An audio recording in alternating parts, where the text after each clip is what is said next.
Hey, what's going on, guys? You got Cameron from the Millennium Duelist back at it again, coming at you with another video, doing a deck profile this time. Gonna be sick. I think Tristan and I are both gonna be kind of doing similar deck profile here. I'm doing Invoked Dolls. We both play this deck. We both play Invoked decks. Say what you want about it.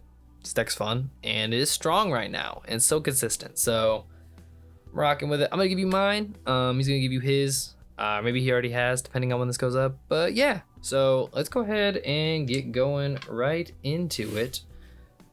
Starting out, we've got, the 3 Alistair, the 2 Invocation, we'll put it up here, and the 3 Meltdown. The standard invoked package, it's the normal stuff. Yeah, there's not really much to say about it. You just want to see it. You want to see one of these cards in your opening hand, absolutely, because you're going first with this deck, so that is what you want. 2 Invocation, because you don't want a brick on it. You do not want to see more than one of those in your opening hand for sure. So that will do it for invoked package there. And then going into our Shaddoll monsters, we're doing 2 Wendy, 2 Squats, Squamata, and then we play 1 of Dragon, Hog, Aerial, and Beast. Yeah, this is the ratio with monsters that I've found the most success with.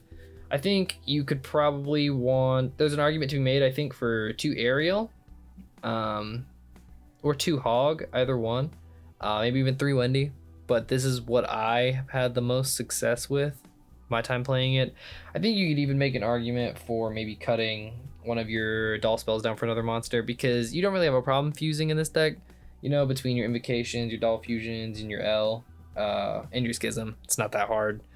But yeah, this is just what I'm rocking. I think it's subject to change. I think it's pretty like up subject to your own opinion, right? So I might even be changing it myself, but this is what I'm having success with. Moving on, yeah, for the doll spells, we've got the 3 Shaddoll fusions, and 1 L Shaddoll fusion. Yeah, that's kind of, this is what I'm feeling is the best right now. Shaddoll fusion is super potent. That card is pretty explosive, especially if you end up going second. If there is an extra, if your opponent does have extra deck monster, really good. L, I think, is less good in this version of the deck. I think if you're playing pure, then L is, you absolutely want to see it, because being able to play on your opponent's turn with that is super great. Dolls love playing on their opponent's turn, but I just think in the invoked version, doll fusion is probably the move, especially being able to, yeah, not really much there, but yeah, I would say that. Lost my train of thought. But yeah, it's personally what I feel on it. The 2 traps, I'm playing 1 Resh and 1 Schism. Schism's crazy. This card's insane. Being able to make a window on your opponent's turn with monsters from your graveyard, so insane. This card's crazy. That's like the best card, actually. That card's so good. Yeah, Resh is really good too. Honestly, Resh's Grave Effect is what's really, really nice. Getting you like pops and stuff on your opponent's turn. Love it. Yeah, that's what I'm playing. That'll do it for, I believe, for the doll package at the moment. I'm kind of doing this one a little weird. I'm dividing it by like the different packages that I play in the deck. And I play 1 more. I play 3 Dogmatika cards. I play the 1 Ecclesia, the 1 Fleur de Lis, and the 1 Punishment. I think there's an argument to be made for a second punishment here. But explaining this, my thought process here is, even if you can't get Nadirs, right, which I don't have Nadir Servants because those cards are ridiculously expensive, I think these cards are still really good to play.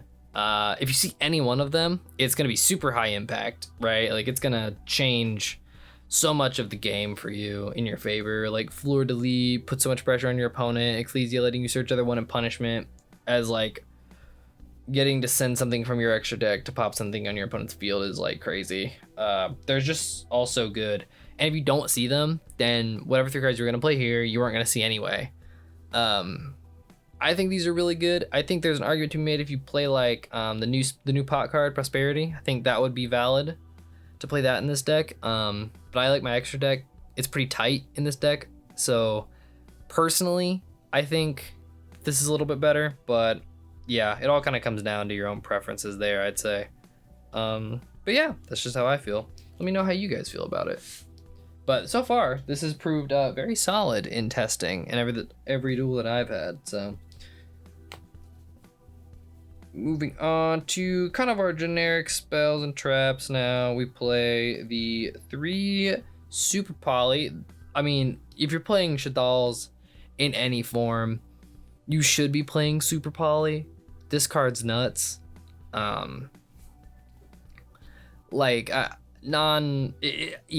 I don't even need to explain why this card is so good.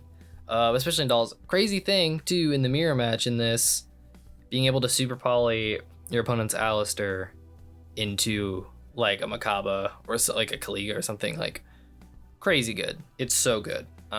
Yeah, no, super good card. Yeah, couple one-ofs, Terraforming and Feather Duster. Feather Duster because I hate dealing with back row. I like having main deck outs for it. It's not a lot, but it's been working for me in Terraforming because Meltdown, because you need to see your invoked cards. Yeah. I've thought about main decking Cyclones as well. I do like that. I usually side them though, so because it is a going first deck. 3 Dino Misc. Play a lot of traps in this. I say a lot of traps, but we play a few. Dino Misc is really good with dolls because it triggers their effects. It's crazy good. Yeah, I don't really need to explain Dino Misc. This card's super good. 3 of the Infinite Impermanence. This is like hand trap / trap. This card's going great first or second, so if you lose the die roll, it's gonna be good. I also play in the deck the Gamma because this card is super duper crazy high impact. I love this card. I play Gamma in every deck I can. It's just, I've said it before. I said it in my striker profile.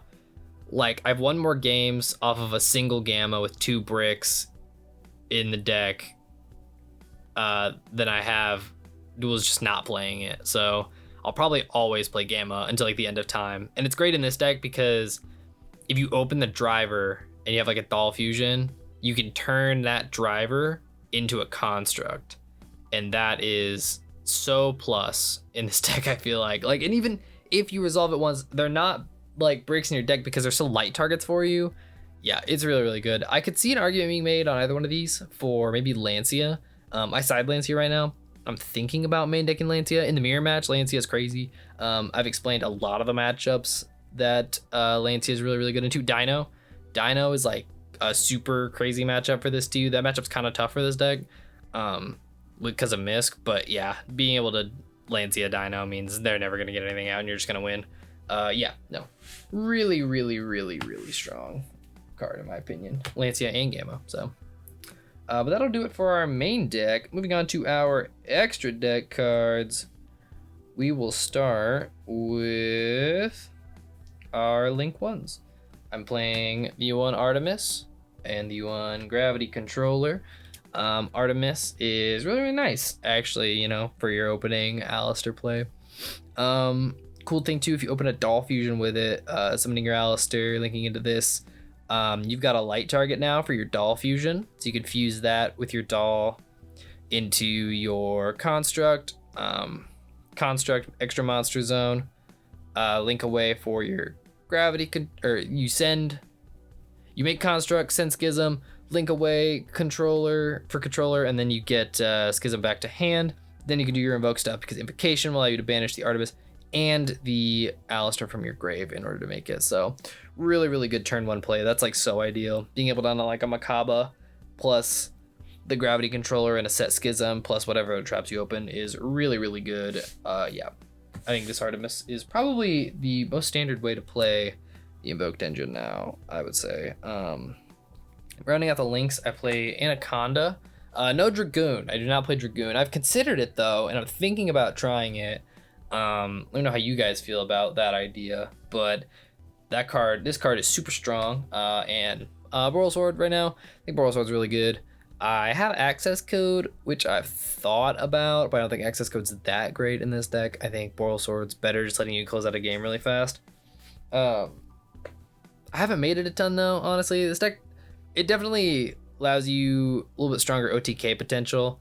Thinking about cutting it for something else, maybe like another fusion monster or something. But it's been pretty solid though. I like having the option in the deck to work with. But Predaplant, Red Anaconda is super nice. Like you can resolve your Shaddoll fusion twice because of this card. You can Shaddoll fusion once per turn, but you use that and then you can make Red Anaconda, and you don't have that restriction on that one, so you can pay 2k and get another doll fusion off, which is super good. Yeah, no, this super just a good card in general for this deck. Anything that lets you fuse, I'd say, is probably going to be strong. Going into our invoked monsters, we play Dogmatika because he's the best one. He's super good. Kaliga and Raijin. I don't have an Agoides right now, but you should totally play Agoides. Absolutely, because that card is really good as well.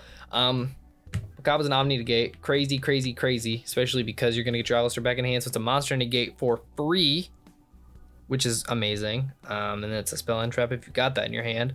League is really nice. I found against combo, letting you only restricting your opponent to only activating a monster effect per turn is really good. And Raijin is pretty solid. Book of Moon.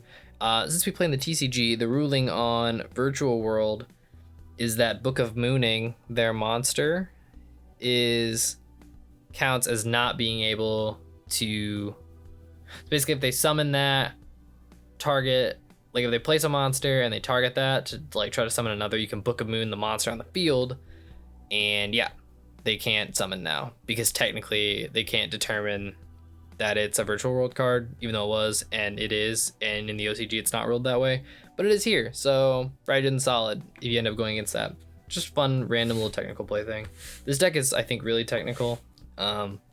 Sometimes I outplay myself with this deck because I'm not catching stuff like that, and that does happen, but you just gotta kind of, you know, go forward with it. All right, and going to the last bit, our Shaddoll monsters in our extra deck. We are gonna be rocking with the 2 Construct, the 2 Winda, the 2 Apkalone, and I guess we'll go ahead and do the final card really quick. It's not Shaddoll, but we'll do the Natis.